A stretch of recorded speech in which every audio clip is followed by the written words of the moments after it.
ಇದನ್ನು ಮಾತಾಡಿದಾಗ ನಮ್ಮ ದೊಡ್ಡ ಮಾಮನ ಮಾತು ನೆನಪಾಗುತ್ತೆ. ಬಂಗಾರದ ಮನುಷ್ಯ ನೋಡಿದಾಗ ಅವ್ರು ಹಾಗೆ ಅಂದಿದ್ದಂತೆ, ಅಣ್ಣ ಫಸ್ಟು ವಾರ ಜನ ಇರಲಿಲ್ಲ, ಆಮೇಲೆ ಜನ ಬಂದು ಸುಮ್ಮನೆ ಹೋಗ್ತಾನೆ ಇದ್ರಂತೆ, ನೋಡ್ತಾನೆ ಇದ್ರಂತೆ, ಈ ಥರ ಆಗ್ತಿದೆ ಸಿನಿಮಾ ಅಂತ ಹೇಳಿದಾಗ, ಇಲ್ಲಿ ಬಿಡ ಯಾರೋ ಆಕ್ಟ್ ಮಾಡ್ಬೇಕಾರೆ ಯಾರೋ ಒಬ್ಬ ಕ್ಯಾಮ್ರಾ ಮುಂದೆ ಪಾದಸ್ಪರ್ಶ ಮಾಡಿ ಹೋಗ್ಬಿಟ್ಟವನ್ನೇ ಪುಣ್ಯಾತ್ಮ, ಅವನಿಂದ ಸಿನಿಮಾ ಓಡ್ತಿರೋದು ಅಂತ ಹೇಳಿದ್ರಂತೆ. ಸೊ ಅಂಥ ವ್ಯಕ್ತಿನ ಈ ಥರ ಮಾತಾಡಿರ್ಬೇಕಾರೆ ನಾವೆಲ್ಲ ಇನ್ನು ಎಲ್ಲಿಗೆ ಅಲ್ವಾ. ವರನಟ ಡಾಕ್ಟರ್ ರಾಜ್ಕುಮಾರ್ ಅಂದರೆ ಇವತ್ತಿಗೂ ಬಹಳಷ್ಟು ಜನ ದೇವರು ಅಂತ ಪೂಜಿಸ್ತಾರೆ. ಆದರೆ ಅವರ ಜೀವನ ಅಥವಾ ಅವರ ವ್ಯಕ್ತಿತ್ವದಿಂದ ನೀವು ಕಲಿತ ಗುಣ ಯಾವುದು, ಅಥವಾ ಒಂದು ಏನು ಕಲ್ತ್ಕೊಂಡ್ರಿ? ಸರಳತೆ ಅನ್ನೋ ವಿಚಾರನೇ ತುಂಬ ಕಷ್ಟದ ವಿಚಾರ. ಆದರೆ ಅದನ್ನು ಮೈಗೂಡಿಸ್ಕೊಂಡು ಬಂದಿದ್ರು ಅವರು.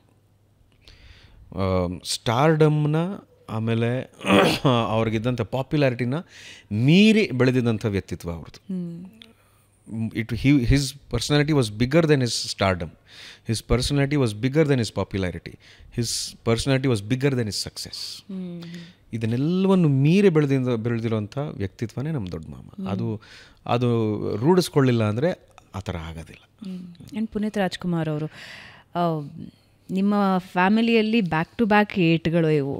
ಪುನೀತ್ ರಾಜ್ಕುಮಾರ್ ಅವರು ಡೆಫಿನೆಟ್ಲಿ, ನಾನು ಮೊನ್ನೆನೂ ಒಂದು ಫೋಟೋ ಫ್ರೇಮಿನ ಅಂಗಡಿಯಿಂದ ಪಾಸ್ ಆಗ್ತಾ ಇದ್ದೆ. ಎಷ್ಟು ಪುನೀತ್ ರಾಜ್ಕುಮಾರ್ ಅವರ ಫೋಟೋಗಳಿದ್ವು ಅಂತ ಹೇಳಿದ್ರೆ ಮೊನ್ನೆ ಅಂದರೆ ಒಬ್ಬ ವ್ಯಕ್ತಿ ಇಷ್ಟು ಪ್ರೀತಿನ ಗಳಿಸೋದು ಹೇಗೆ ಅಂತ. ನಾನು ಅನ್ಫಾರ್ಚುನೇಟ್ ಆರ್ ಫಾರ್ಚುನೇಟ್, ಯುವರತ್ನ ಅವ್ರದ್ದು ಇಂಟರ್ವ್ಯೂ ನಾನು ಮಾಡಿದ್ದೆ. ಲಾಸ್ಟ್ ಫೋಟೋ ನಾನು ತೆಗೆಸ್ಕೊಂಡಿದ್ದೆ. ಅತಿ ಕಡಿಮೆ ಟೈಮಲ್ಲಿ ನಾನು ಅವ್ರನ್ನ ಭೇಟಿಯಾಗಿದ್ದು, ಒಂದು 2-3 ಸಲ ಸಿಕ್ಕಿದ್ರೆ ಹೆಚ್ಚು ನಾನು. ಬಟ್ ಒಬ್ಬ ವ್ಯಕ್ತಿ ಅಥವಾ ಒಬ್ಬ ಸ್ಟಾರು ಪರಿಚಯನೇ ಇಲ್ಲದ ಅಥವಾ ಅತಿ ಕಡಿಮೆ ಪರಿಚಯ ಇರೋ ಒಬ್ಬ ವ್ಯಕ್ತಿ ಜೊತೆ ಸುಮ್ಮನೆ ಶೂಟಿಂಗ್ ಮುಗ್ದಿತ್ತು, ಆಚೆ ಬಂದು ನಿಂತ್ಕೊಂಡ್ರು, ಒಂದು 20-25 ನಿಮಿಷ ನಿಂತು ಮಾತಾಡಿದ್ದಾರೆ. ಅದರಲ್ಲಿ ಡಿಜಿಟಲ್ ಟೆಕ್ನಾಲಜಿ, ಆಗಿನ ಡಿಜಿಟಲ್ ಎರಾ ಬಗ್ಗೆ ಮಾತಾಡ್ತಾ ಇದ್ರು, ವಾಟ್ ಹೀ ಈಸ್ ಡೂಯಿಂಗ್. ಆಮೇಲೆ ಅವರ ಸಿನಿಮಾ ಬಗ್ಗೆ ಹೇಳಿದ್ರು. ಅವರು ಗಂಧದ ಗುಡಿ ಸಿನಿಮಾದು ಒಂದಷ್ಟು ಶೂಟ್ ಮಾಡಿದ್ದೀನಿ ನಾನು ಅಂತ. ಆ ಲೆಕ್ಕಕ್ಕೆ ನಾನು ಅವರನ್ನು ಭೇಟಿಯಾಗಿ ತುಂಬ ಮುಖಪರಿಚಯದವಳು ಆಗಿರಲಿಲ್ಲ. ಒಂದು 2-3 ಸಲ ಭೇಟಿಯಾಗಿದ್ದೀನಿ, ಒಂದು 2-3 ಇಂಟರ್ವ್ಯೂಗೆ. ಒಬ್ಬ ವ್ಯಕ್ತಿ ಹೆಂಗೆ ಸರಳವಾಗಿರೋದಕ್ಕೆ ಸಾಧ್ಯ ಅಂತ ಅನ್ನಿಸ್ತು. ಹಿಂಗೆ ಶೂಟ್ ಮುಗಿಸ್ಕೊಂಡು ಎದ್ದು ಬಂದು, ಆ್ಯಂಡ್ ಆ ಶೂಟಲ್ಲೂ ಒಂದಷ್ಟು ಫನ್ ಮಾಡಿದ್ರು ಅವರು. ನನಗೆ ಅವಾಗ ಅನ್ನಿಸ್ತಿತ್ತು, ಅಂದರೆ he enjoys his life and open to the world ಅಂತ ಅನ್ನಿಸ್ತು. He is a blessed child. ನಾನು ಅದನ್ನು ಹೇಳಬೇಕಂದ್ರೆ he is a god's blessed child. ನೀವು ಹೇಳಿದ್ರಲ್ಲ ಇವಾಗ ಈ ಮಾತು, ಅಂದರೆ ನನಗೆ ಮೊದಲನೇ ಸಲ ಭೇಟಿ ಮಾಡೋದು 20 ನಿಮಿಷ ಮಾತಾಡಿದೆ. ಅದು ಆ 20 ನಿಮಿಷದಲ್ಲಿ ನಿಮ್ಗೆ ಯಾವ ಥರ ಭಾಸವಾಗುತ್ತೆ ಅಂದರೆ, ನನಗೆ ಭಾಳ ಗೊತ್ತಿವರು, ಅಯ್ಯೋ ನನಗೆ ಇಷ್ಟು ಮಾತಾಡಿದೆ ನಾನು ಅವ್ರ ಹತ್ರ. ಇವಾಗ ನಾವು ದೇವ್ರ ಬಗ್ಗೆ ಮಾತಾಡ್ತೀವಲ್ಲ, ರಾಮ ನನಗೆ ಗೊತ್ತು, ಕೃಷ್ಣ ನನ್ನ ಮಾತು ಕೇಳ್ತೇನೆ ಕೃಷ್ಣ ಅನ್ನೋ ಥರ ಮಾತಾಡ್ತೀವಿ. ಆ ಥರ ಎಲ್ಲೋ ಒಂದು ಸ್ಥಾನ ಗಳಿಸ್ಕೊಂಡಿರೋಂಥ ವ್ಯಕ್ತಿತ್ವ ಅವ್ರದ್ದು ಅಂತ ಹೇಳಿದ್ರೆ ತಪ್ಪಾಗಲ್ಲ. ಯಾಕಂದರೆ ಎಷ್ಟು ಜನಕ್ಕೆ ನಾರ್ತ್ ಇಂಡಿಯಾ ಹಿಮಾಲಯ ತುದೀಲಿ ಕೊನೆ ಹಳ್ಳಿಲಿ ಅವ್ರ ಫೋಟೋ ಇಟ್ಕೊಳ್ಳೋಂಥ ಅವಕಾಶ ಎಷ್ಟು ಜನಕ್ಕೆ ಸಿಗುತ್ತೆ ಗೊತ್ತಿಲ್ಲ. ಅದು he did not deliberately do anything. ಹಂಗಂತ he was not a perfect man ಅಂತ ಅವರೇ ಹೇಳ್ಕೊಂಡಿದ್ದಾರೆ. ಐ ಆಮ್ ನಾಟ್ ಪರ್ಫೆಕ್ಟ್, ನಾನು ಈ ಥರ ಎಲ್ಲ ನನ್ನ ಜೀವನದ ಹಾದಿ ನಡೆದಿದ್ದೀನಿ, ಈ ಥರ ಎಲ್ಲ ನಾನು ರಿಯಲೈಸ್ ಆಗಿದೆ, ನನಗೆ ಈ ಥರ ಎಲ್ಲ ನಡೆದು ಬಂದಿದ್ದೀನಿ ನಾನು ಅಂತೆಲ್ಲ ಹೇಳಿದ್ದಾರೆ. ಆದರೆ ಆ ಅವಕಾಶ ಸಿಕ್ಕಿದ ಮೇಲೆ, ಆ ಯಶಸ್ಸು ಸಿಕ್ಕಿದ ಮೇಲೆ, ಆ ಪ್ರೀತಿ ಸಿಕ್ಕಿದ ಮೇಲೆ ಅದರಿಂದ ಏನು ಮಾಡ್ತೀನಿ ನಾನು ಅನ್ನೋದನ್ನು ಅವ್ರನ್ನ ನೋಡಿದ್ರೆ ಗೊತ್ತಾಗ್ಬಿಡುತ್ತೆ. ಸಾಕು, ಅವ್ರನ್ನ ನೋಡಿ ಇವಾಗ ನೀವು ಮಾತಾಡ್ತೀರಾ, ಇನ್ನೊಬ್ಬರು ಮಾತಾಡ್ತಾರೆ ಅಂದರೆ ಅವ್ರು ಎಲ್ಲರಲ್ಲೂ ಅವ್ರವ್ರ ಒಂದು ಅನುಭವ, ಅವ್ರದ್ದೊಂದು ಕ್ಷಣ ಅವ್ರ ಮನಸ್ಸಲ್ಲಿರುತ್ತೆ.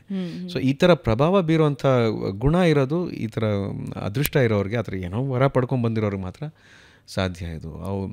I am eternally thankful to Appu for so many things. ಇವತ್ತು ನಾನು ಡ್ಯಾನ್ಸ್ ಮಾಡ್ತಿದ್ರೆ ಅಪ್ಪು ಅವರಿಂದ, ಇವತ್ತು ನಾನು ಸೈಕಲ್ ಓಡಿಸಿದ್ರೆ ಅಪ್ಪು ಅವರಿಂದ, ನಾನು ಫುಟ್ಬಾಲ್ ಆಡ್ತಿದ್ರೆ ಅಪ್ಪು ಅವರಿಂದ, ನನಗೊಂದು ಚಿಕನ್ ರೋಲ್ ಇದೆ ಅಂತ ಗೊತ್ತಿರೋದು ಅಪ್ಪು ಅವರಿಂದ. ಸೊ ಅಷ್ಟು ಅವ್ರ ಜೊತೆ ಸಮಯ ಕಳ್ತಿದ್ದೀನಿ. ನನ್ನ ಜೊತೆಲಿ ಇಟ್ಕೊಂಡು ಅವರು ಊಟ ಮಾಡಿಸೋದ್ರಿಂದ ಹಿಡಿದು, ಡಿಸಿಪ್ಲಿನ್ ಕಲಿಸೋದ್ರಿಂದ ಹಿಡಿದು, ಈ ಎಂಟರ್ಟೈನ್ಮೆಂಟು, ಆಟ ಆಡಿಸೋದು ಎಲ್ಲ he was like that to me. ಅಷ್ಟು ಪ್ರೀತಿಯಿಂದ ಕಾಣ್ತಿದ್ರು. ಆಮೇಲೆ ಇತ್ತೀಚೆಗೂ ಕೂಡ ಅಷ್ಟೇ, ಅವ್ರಿಗೆ ಸ್ಪಂದನ ಮಾಡೋ ಅಡುಗೆ ಅಂದರೆ ಅಷ್ಟು ಇಷ್ಟ. ಏನು ಮಾಡ್ತಿದ್ರು? ಯಾವ ಡಿಶ್ ತುಂಬ? ಏನದು ಅಂಜಲ್ ರವಾ ಫ್ರೈ ಅವ್ರಿಗೆ ಸ್ಪಂದನ ಮಾಡೋದು ಭಾಳ ಇಷ್ಟ.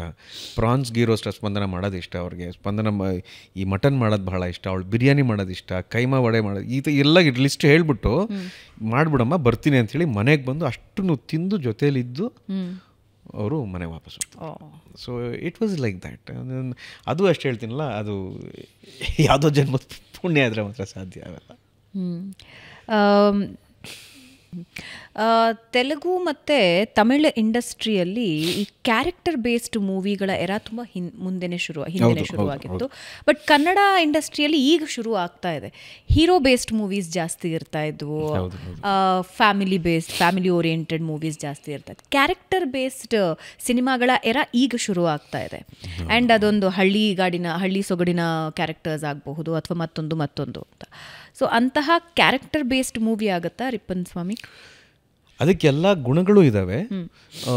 ನೀವು ಹೇಳಿದ ನಿಜ. ಅಂದರೆ ಕ್ಯಾರೆಕ್ಟರ್ ಬೇಸ್ಡ್ ಸಿನಿಮಾಗಳ ಎರ ಅಂತ ಮುಂಚೆನೂ ಇರ್ತಿತ್ತು, ಆದರೆ ಕಡಿಮೆ ಇರ್ತಿತ್ತು. ಅದರಲ್ಲಿ ಹೆಚ್ಚು ಅದರಲ್ಲಿ ಕಾಣಿಸ್ಕೋತಾ ಇದ್ದಿದ್ದು Anant Nag uncle, Lokesh uncle, Ramesh Aravind sir. ಇವರು ಕ್ಯಾರೆಕ್ಟರ್ಗಳು ಮಾಡಿದಾಗ ಇದು ಕಣಯ್ಯ, ದಿಸ್ ಇಸ್ ಆರ್ಟ್ ಅಂತ ಅನಿಸ್ತದೆ. ಬಟ್ ಇವಾಗ ಅದರ ಪ್ರಮಾಣ ಹೆಚ್ಚಾಗಿದೆ. ಈ ತೆಲುಗಲ್ಲಾಗಲಿ, ಮಲಯಾಳಂ ಆಗಲಿ, ತಮಿಳಲ್ಲಾಗಲಿ ಅದ್ರ ಬಗ್ಗೆ ಹೆಚ್ಚು ಒತ್ತು ಕೊಡ್ತಾ ಹೋದ್ರು. ಯಾಕೆ ಅಂದರೆ ಅಲ್ಲಿ ಆರ್ಟಿಸ್ಟ್ಗಳು ಆ ಥರ ಕಾಣಕ್ಕೆ ಆ ಥರ ಇದ್ದರು. ನೀವು ಸುಮ್ಮನೆ ಹಾಗೆ ಸುಮ್ಮನೆ ನೆನೆಸ್ಕೊಂಡ್ರೆ ಆ ಥರ ಕಾಣೋವಂಥ ಆ್ಯಕ್ಟರ್ ಇದ್ದಾರಲ್ಲಿ. So for them looks are not important, the character is important. So ಅಂಥ ಒಂದು ಸಮಯ ಈ ಥರ ಬಂದಾಗ ಇವಾಗ ನನಗೊಂದು ಒಳ್ಳೆ ಉದಾಹರಣೆ, ರಿತಿಕ್ ರೋಷನ್ ಅವ್ರದ್ದು ಒಂದು ಸಿನಿಮಾ ಬಂದು ಸೂಪರ್ 30. ಹೌದು. ಅಲ್ಲಿ ಅವ್ರು ಹೇಳಿದ್ದು what was the biggest challenge ಅಂದರೆ ಟು ಮೇಕ್ ದಿಸ್ ಮ್ಯಾನ್ ಅಗ್ಲಿ ಅಂತ. ರಿತಿಕ್ ರೋಷನ್ನ ನೀವು ಕೆಟ್ಟದಾಗ ಕಾಣಿಸೋಕೆ ಹೆಂಗೆ ಮಾಡ್ತೀರಾ? ಅಷ್ಟು ಚೆನ್ನಾಗಿದ್ದಾನೆ ಆ ಮನುಷ್ಯ, ಎಲ್ಲರೂ ಗ್ರೀಕ್ ಗಾಡ್ ಅಂತಾರೆ. ಸೊ ನಮಗೆ ಐ ಆಮ್ ನಾಟ್ ಸೇಯಿಂಗ್ ಅಂಥ ಸ್ಫುರದ್ರೂಪಿ ಅಂತಲ್ಲ, ಆದರೆ ಈ ಚಿನ್ನಾರಿ ಮುತ್ತ ವಿಜಯ ರಾಘವೇಂದ್ರ ಇವನ್ನ ರಿಪ್ಪನ್ ಸ್ವಾಮಿ ಹೆಂಗೆ ಮಾಡೋದು ಅಂತ ಇದೆಲ್ಲ. ಸೊ ಆ ಒಂದು ಟ್ರಾನ್ಸ್ಫಾರ್ಮೇಷನ್ನು it has given me an opportunity to become a character.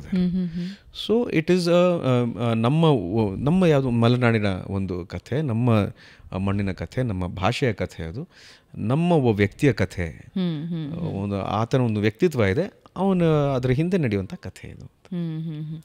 ನಾನೀಗ ಮೊದಲಿಂದಾನು ಅದನ್ನೇ ಹೇಳ್ತಾ ಇದ್ದೆ, ನಿಮಗೆ ಒಂದು ಅದ್ಭುತ ನಿರ್ದೇಶಕರು ಸಿಕ್ಕಿದ್ದಾರೆ ಮತ್ತು ನಿಮ್ಮ ಅದ್ಭುತ ನಟನೆಯ ಒಂದು ಕೊಲಾಬ್ರೇಷನ್ ಆಗುತ್ತೆ ಅಂತ. ಆ್ಯಂಡ್ ರಿಪ್ಪನ್ ಸ್ವಾಮಿಯಲ್ಲೂ ಅದೇ ಒಂದು ದೊಡ್ಡ ನಿರೀಕ್ಷೆ ಇದೆ ಎಲ್ಲರಿಗೆ. ಖಂಡಿತ ಕಿಶೋರ್ ಮೂಡುಬಿದ್ರಿ ಸರ್ಗೆ ನನಗೆ I should be very very thankful. ನಮ್ಮ ಅಷ್ಟೂ ಜನ ನಿರ್ಮಾಪಕರಿಗೆ ನಾನು ಥ್ಯಾಂಕ್ಸ್ ಹೇಳಬೇಕು. ನಮ್ಮ ತಾಂತ್ರಿಕ ವರ್ಗ ಅಲ್ಲಿರೋರು ಎಲ್ರಿಗೂ ನಾನು ಥ್ಯಾಂಕ್ಸ್ ಹೇಳಬೇಕು. ಆವಾಗ ಕೆಲಸ ಮಾಡ್ಬೇಕಾದ್ರೆ ನಮ್ಮ ಮನಸ್ಸಲ್ಲಿ ಒಂದು ನಂಬಿಕೆ ಇತ್ತು, ಇಲ್ಲ ಈ ಸಿನಿಮಾ ಚೆನ್ನಾಗಾಗುತ್ತೆ, ಒಳ್ಳೆ ವೈಬ್ ಇದೆ ನಮಗಿಲ್ಲಿ, ಪ್ರತಿ ಸೀನ್ ಮಾಡಿದಾಗಲೂ ಇಲ್ಲ ಚೆನ್ನಾಗಿದೆ ಅನ್ನೋದೊಂದು ಸಣ್ಣ ನಂಬಿಕೆ ನಮಗೆ ಬರ್ತಾ ಹೋಗ್ತಿತ್ತು. ಆ ನಂಬಿಕೆ ಇವಾಗ ಹೆಚ್ಚಾಗ್ತಾ ಇರೋದು ಈಗ ನಾವು ರಿಲೀಸ್ ಮಾಡಿದಂಥ ಫಸ್ಟ್ ಲುಕ್ ಆಗಿರ್ಬೋದು, ಟೀಸರ್ ಲಾಂಚ್ ಆಗಿರ್ಬೋದು, ಇವೆಲ್ಲದರಿಂದ ಜನ ಹೇಳ್ತಿರೋದು ಏನೋ ಇದೆ ಇದರಲ್ಲಿ, ಇವ್ರು ಈ ಥರ ಕಾಣಿಸ್ಕೊಂಡಿಲ್ಲ ಮುಂಚೆ ಅನ್ನೋದು ಪ್ಲಸ್ ನಮಗೆ. ಅದಾದ ನಂತರ ಸಿನಿಮಾ ಥಿಯೇಟ್ರ್ ಒಳಗಡೆ ಬಂದು ಅದನ್ನು ಇಷ್ಟಪಟ್ಟು ಆಚೆ ಬರ್ತಾರಲ್ಲ, ಅದರ ನಂಬಿಕೆ ನಮಗಿದೆ. ಸೊ ಅವ್ರನ್ನ ಒಳಗೆ ಕರ್ಕೊಂಡು ಹೋಗಬೇಕು. ಇವಾಗ ಒಳಗೆ ಬರೋಕ್ಕೆ ಸ್ಟಾರ್ಟ್ ಮಾಡಿದ್ದಾರೆ. ಬಹಳ ಒಳ್ಳೆ ಬೆಳವಣಿಗೆ ಇದೆ ಕನ್ನಡ ಚಿತ್ರರಂಗಕ್ಕೆ. ಇವೆಲ್ಲ ನಮಗೆ ಪೂರಕವಾಗಿರುತ್ತೆ ಅಂತ ನನಗೆ ಅನಿಸ್ತದೆ.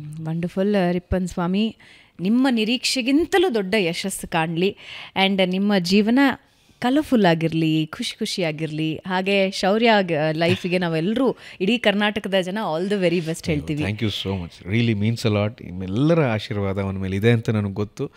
ನನ್ನ ಕುಟುಂಬದ ಮೇಲೆ ಇರಲಿ ಅಂತ ನಾನು ಪ್ರಾರ್ಥಿಸ್ತೀನಿ. ನಿಮ್ಮೆಲ್ಲರ ಪ್ರೀತಿ ಕೂಡ ನಾನು ತಲೆಯಲ್ಲಿ ಹೊತ್ತು ಇರ್ತೀನಿ. ಯಾಕಂದರೆ ಅದು ಬಹಳ ಮುಖ್ಯ ನನಗೆ. ಎಲ್ಲರೂ ಕೂಡ ಪ್ರತಿ ಫೋಟೋ ಹಾಕಿದಾಗಲೂ ಕೂಡ ಯಾರೋ ಒಂದು ಕಾಳಜಿಲಿ ಏನೋ ಒಂದು ಮಾತು ಹೇಳ್ತಾರೆ. ಅದು ನನ್ನ ಜೀವನದ ಬಗ್ಗೆ ಆಗಿರ್ಬೋದು, ನಾನು ತೊಗೋಬೇಕಾಗಿರೋ ನಿರ್ಧಾರದ ಬಗ್ಗೆ ಆಗಿರ್ಬೋದು, ಎಲ್ಲರೂ ಕೂಡ ಒಂದು ಕಾಳಜಿಯಿಂದ ಹೇಳ್ತಾರೆ. ಒಂದೊಂದು ಸಲ ಅದೆಲ್ಲೋ ಬೇರೆ ಥರ ಸುದ್ದಿಯಾಗಿ ಹಬ್ಬಿದಾಗ ಒಂಚೂರು ಮನಸ್ಸಿಗೆ ಹಿಂಸೆ ಆಗುತ್ತೆ, ಒಂದು ಸ್ವಲ್ಪ ಸಿಟ್ಟು ಬರುತ್ತೆ. ಬಟ್ ಅವ್ರ ಮೇಲಿರೋ ಪ್ರೀತಿಗೆ ನಾವು ಸುಮ್ಮನಾಗಿ ಹೋಗ್ತೀವಿ. ಬೇಡ ಬಿಡಪ್ಪ, ಹೆಂಗೆ ಹ್ಯಾಂಡ್ಲ್ ಮಾಡ್ತೀರಿ? ಏನು ಮಾಡೋಕ್ಕಾಗಲ್ಲ ಅಂತ ಈ ಥರ ನಕ್ಬಿಟ್ಟು ಸುಮ್ಮನೆ ಆಗ್ಬಿಡ್ದೆ. ಅಯ್ಯ ಹೌದಾ, ಸರಿ ಮುಂದಕ್ಕೆ ಅಂತ.